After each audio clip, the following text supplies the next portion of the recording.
Hello mga kamari ko! Welcome na sa guys ako ang bagong video mo dito guys, mag-utan day tarong gabi na no. Well lang akong gipatutoy ni ako ang bibi, nagsige pa kong panghagpat aning kamunggay para natay panodan. So ako din siyang gipabarp guys, kay dugay kay mabarp ning bataa eh. Manghagpat pas mama dong ha. Barp na dong.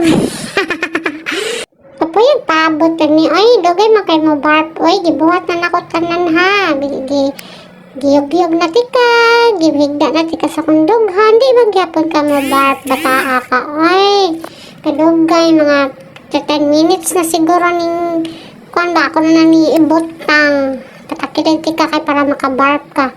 So mo to guys, ako din ni siyang pabantayan guys, ako ang baby ako ang kinamagwangan kay para na sa para makahagpat na ko ning kamunggay para maluto na yung taon ni.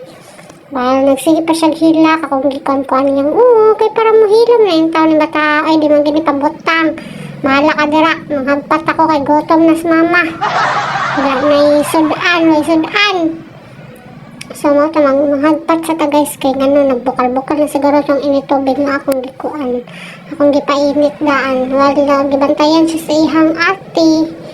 Nagtok-tok sa kung sila siyang ate o nagdulay pa.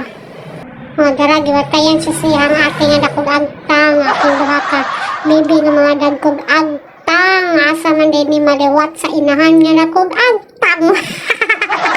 So to siya akong gipahagpat. Di siya kapahilom. So that's for video for today. Thank you for watching!